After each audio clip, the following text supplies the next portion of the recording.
first of all, congratulations on your first participation at the World Cup. If you would like to start the interview by letting us know your experience. Yeah, it was my first time in playing World Cup. In the first game, I was playing against Xu Yinglun from China. So, in my first classical game, I think the game was kind of totally draw from start till the end. But maybe he had some little, maybe his position was slightly better. But in the second game, I think my position was very good and I pushed more than 100 moves for winning, but unfortunately I was not able to win. And then tiebreak started. So it was very interesting actually because I think we played uh,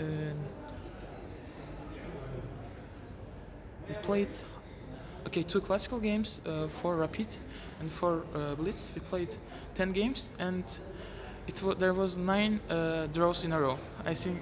Yes, the longest match. Yeah, I think it's very rare thing. Like you play with someone 9 games in a row and you may draw in all of them. And by the way, actually in none of them it was totally draw. In all games, for example, once I was better, once him. Like it was always like this, but somehow at the end it always ended in a draw because I think we are both of us. We played like very solid and none of us risked. But in the last game of Blitz, I think he only risked once. He played knight g4 and then he lost, like that game. So it was very exciting game and very long fight. And congratulations to him also because he fighted very well and I never felt that I have higher rating than him during the match. So it was very interesting. But against second match, I cannot say the same things, unfortunately. In the first game, I lost to Maghsoodloo with white pieces, and actually, it's always so hard to fight back with black pieces, especially against 2700 player. So I played, but unfortunately, I made a draw. So my World Cup journey ended there. But it's always a great experience of playing against the top players of the world. So, what did you learn from the World Cup? I learned that. Against 2700s you shouldn't make you shouldn't have any drawbacks. If you have like even some small drawback, they will use it for sure, and my opponent used it like very well. And but it was great experience, especially my tiebreak games. I learned a lot from it. It was like I enjoyed my time there. It was not so long time, but I enjoyed my time there. You are still quite young and you have a long way to go. If you can tell us a little bit about your chess story, when did you start playing chess and how did chess come to your life? Okay, I started playing chess when I was 5. I learned it in kindergarten. And then it was in the school curriculum? No. In Azerbaijan, it's not like this. Like my kindergarten was, let's say, special kindergarten. Like they teach you English and other stuff there. Okay. So in normal kindergartens, of course, unfortunately they don't teach chess. Yes. So I learned chess there, and then I played in some tournament, like among the kindergarten. Mm-hmm. I think I was second. Oh. Yeah.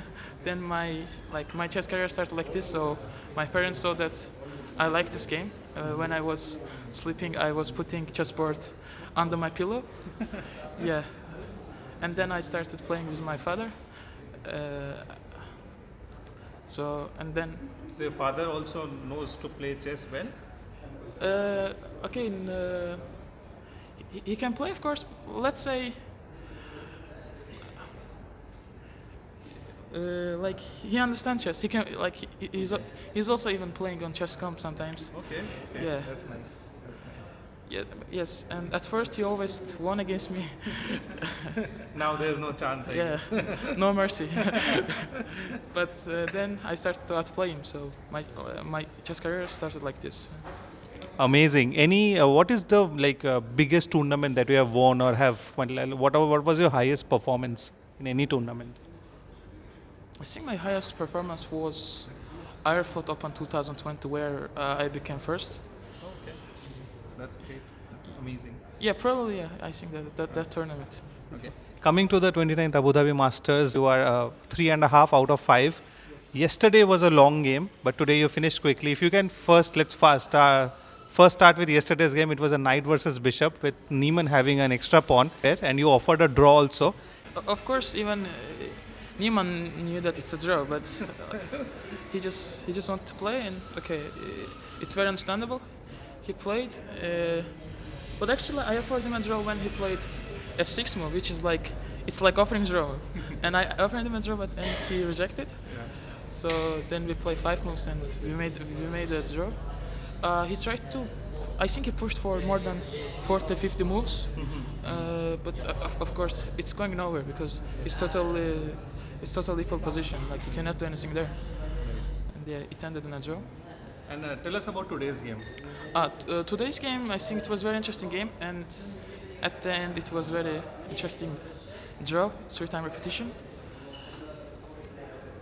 So yeah, I prepared this line for this game, and I think he was able to surprise me. He played knight b8 move, which was like I had that move in my file, but I didn't check that deeply. Okay. But of course, after this, I need to check that deeply for sure. But I didn't like my game today. I think I didn't even push with white, but okay, sometimes it just happens. It ended as a draw. It was an interesting game. Anton is a very strong player. Have you ever faced him before? No, I didn't face him like on the board. In online, we played a lot, but. Okay. So if you can tell us what is your general preparation before a round? Like today you'll go back and you'll know tomorrow's pairing. What is your general preparation for towards the player? So mostly when the pairings are out, I'm starting checking my opponent's games. Then mostly I go somewhere with my friends and we talk, like, and during that I also think about okay, what I can play, what I need to play, which lines I need to check. It also goes like this, and when I come back at night, I'm starting to check the lines. So it's not like so special. It's like how everyone's doing like this. Me too. Yeah. I have one final question. Azerbaijan has given us some of the best top players of the world. While you were growing up until today, who is your role model in chess? About role model, if you're talking about Azerbaijan chess players, I can say Mamediyarov. And in general in the world? In the world, I can say Carlsen. Carlsen. Okay. Yeah, just greatest of all time, I can say. How was it watching him play in the same tournament hall where you were playing? Yeah, it was very interesting, but unfortunately, I didn't see him a lot because my tournament ended very quickly. But of course, it was a great experience, and I hope I will face him in the future. Absolutely. Thank you so much for talking to us. All the very, very best for the rest of the rounds. Thanks so much.